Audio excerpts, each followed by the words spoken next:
வணக்கம் ஃப்ரெண்ட்ஸ். இன்றைக்கு நாங்கள் என்ன பார்க்க போகிறோம்னா, இங்கே பழங்கள் உள்ள மரங்கள் எங்களுக்கு வீட்டுக்கு பக்கத்துலேயே இருக்குது. நாங்கள் காசு கொடுத்து வாங்க தேவையில்ல, பிடுங்கி சாப்பிடலாம். அப்படி தான் இங்கே எல்லா இடமும் இருக்குது. இது மாதுளை மரம். இது நாங்கள் வரைக்குள்ள சின்ன மரமாக இருந்தது. ஆனால் இப்போ பெரிய மரமாகி காய் காய்க்கும். நல்ல இனிப்பு. அது நல்லா முத்துறது கிடையிலே நாங்கள் பிடுங்கி சாப்பிட்றோம். அப்படி ஒரு இனிப்பு. அதை வெயிட் பண்ணி கொண்டிருக்கோம். இதுதான் மாதுளம்பூ வடிவாக இருக்கு இல்லையா, இதுக்காக இப்போ காய்க்கிறதுக்காக வெயிட் பண்ணி கொண்டிருக்கோம்.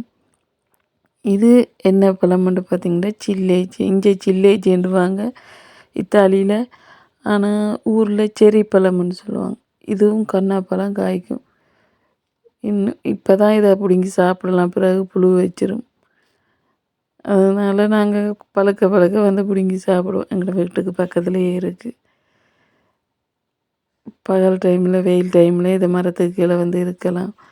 நல்லா காத்தோட்டமாக இருக்கும். இந்த பழத்தை பார்த்திங்களா, அப்படி ஒரு டேஸ்ட்டாக இருக்கும்.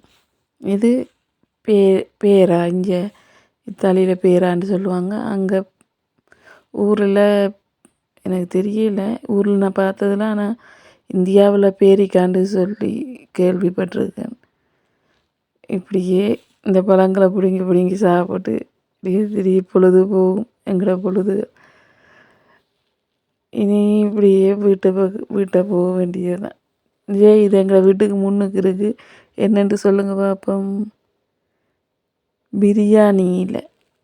பிரியாணியில் நாங்கள் காஞ்சையில் தான் வாங்கி பழக்கம் இருக்குது. ஆனால் இங்கே பச்சை மரத்தையே வச்சுருக்காங்க, அதுவும் வேலியாக வச்சுருக்காங்க. தேவையான வந்து பிடுங்கலாம். நன்றி, வணக்கம்.